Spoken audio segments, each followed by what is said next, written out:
What's going on, Jerome's audio, raw, real rant? And the question is, will the Vikings become a run-first team? Right now, short answer, no, because Kevin O'Connell, former quarterback, loves to air it out. Sometimes to his detriment, gets a little bit too pass happy. You know what I mean? But J.J. McCarthy has a hose for an arm. Obviously, he still wants to sling it. And you have Justin friggin' Jefferson, the best wide receiver in the game. You have Jordan Addison, one of the best wide receiver twos. You have Hawkinson, if he's back up to snuff, is a top 3 tight end, and he's not 3. So, obviously, Kevin O'Connell is going to sling, fire that effing pigskin. I don't want your life. Yeah. But O'Connell has talked about, openly, wanting to run the ball more and also getting tougher on the interior offensive line. And the Vikings have made phenomenal moves. First off, addition by subtraction, trading Ed Ingram for a draft pick that you went around and flipped it into Jordan Mason, which is, again, Kwesi should be extended just off of that. I don't even care about Lewis Cine and the 2022 draft class anymore. Give that man his extension. Give him his flowers, man. But also, you extended Aaron Jones. Now, I know people piss and moan about the price tag, blah, blah, blah. Don't care. Aaron Jones is coming off a career high in rushing yards last year, and with the addition of Jordan Mason, I think a lot of mileage is going to be kept off of Aaron Jones. I think that he has a chance to be more productive later in games and healthy, as well as later in the season when the football really matters in January, February. And Jones, I had reservations when he came in that he was going to be RB1, and you saw him be a running back 1 this season. It felt like Kevin O'Connell maybe used him a little bit too much.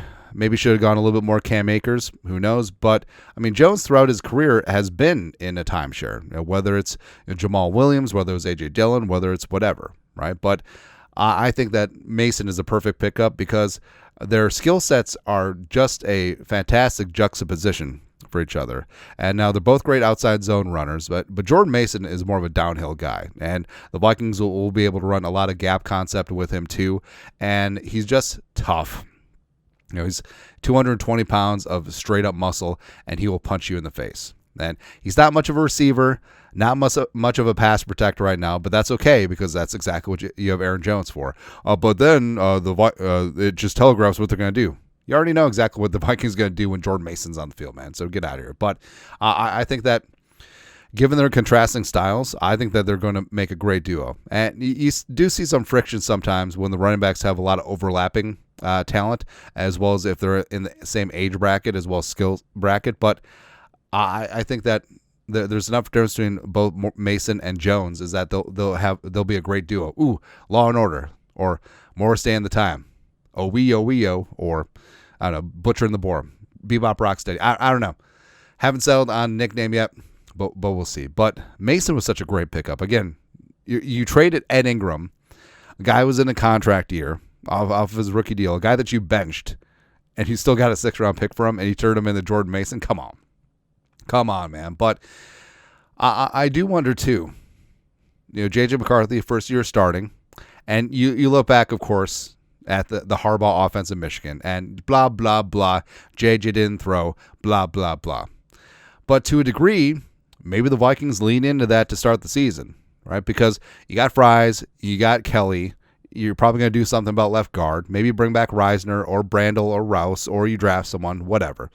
You have options. But either way, the Vikings offensive line, especially once Darisaw gets back healthy, quickly vaults up to fringe top 5 on paper on purpose. But, of course, they don't play the games on paper because it would rip. But the Vikings should and could be able to move the ball on the ground. And the Vikings have struggled, the first 3 years of the Kevin O'Connell regime. They've been 26th, 24th, and 26th in terms of yards per carry. And part of it's on the running backs. Part of it has obviously been on the offensive line as well. But now they've fixed both the problems.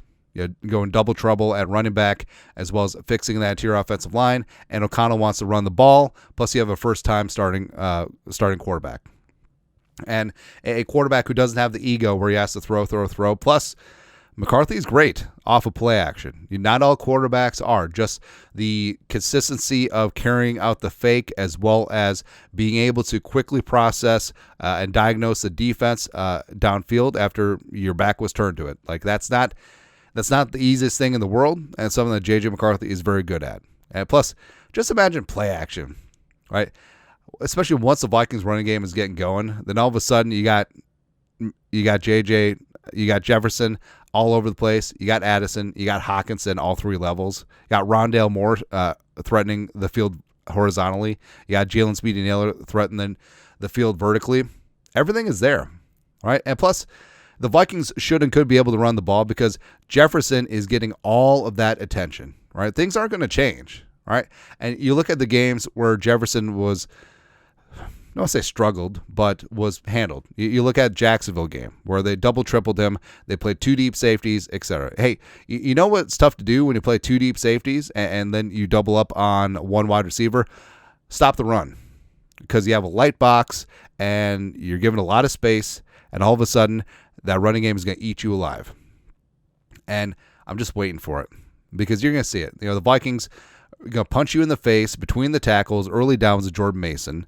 Aaron Jones, who's one of the best receiving and pass blocking running backs in the game right now. And all of a sudden, they're just nickel and diming you to death on the ground, and you get pissed off. All of a sudden, you stop doubling Jefferson. All of a sudden, you drop one of those safeties down the boxes, and then J.J. McCarthy off of a pristine play action, maybe it's a little bit boot action, get him out on the perimeter. All of a sudden, he drops one of those piss missiles to 1-8, to 3, to 8-7, to 8-3, to wherever the number Rondale Moore is going to wear. Probably 4, right? It's glorious. It's glorious. It's the Kevin O'Connell offense at its finest. I mean, at its core, O'Connell, McVay, Shanahan. They want to run the ball. They want a quarterback who's mobile enough to run play action and take shots downfield, but you want to run the ball first and foremost. Plus, the thing about Kevin O'Connell, too, is that, yeah, he's got a great record in these close games. But one of the reasons why the Vikings have been in these close games is that they're not able to step on the throat, for lack of a better term. And a big part of that is being able to impose your will, wear down that front seven in the second half of games when you have the lead and you run the ball.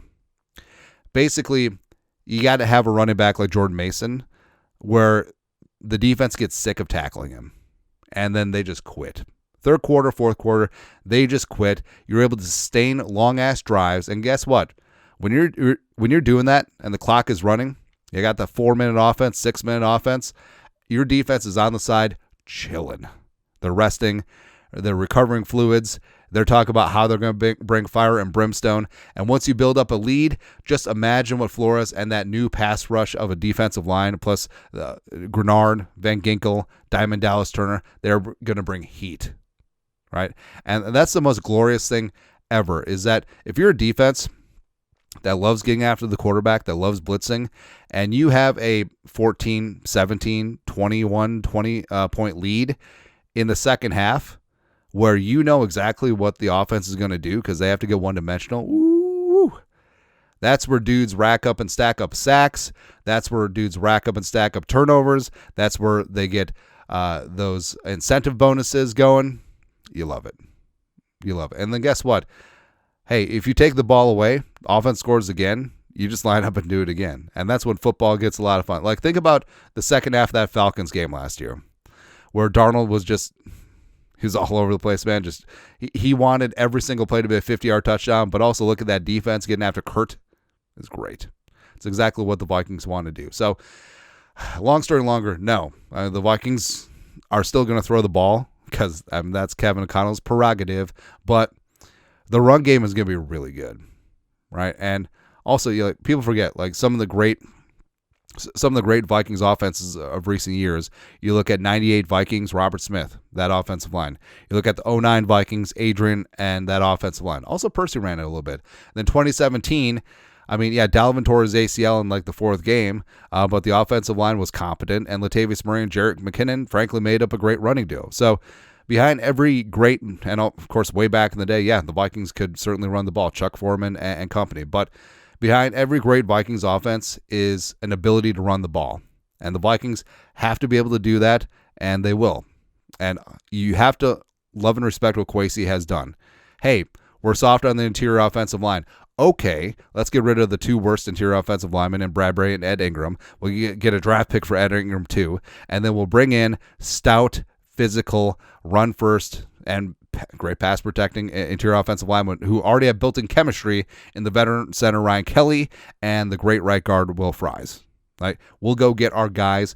We'll re-sign Aaron Jones. And also, we're going to make a move for Jordan Mason, who, God, I still can't believe that. I mean, San Francisco, I know they're having a fire sale, but how did they not retain Jordan Mason? They're shoving all their chips in with Guerrero in year 2, as well as Christian McCaffrey if he can stay healthy. That's a big if.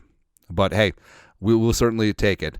And I think that Mace in your face and this brand new offensive line, baby, we're going to chew up yards. We're going to chew up time.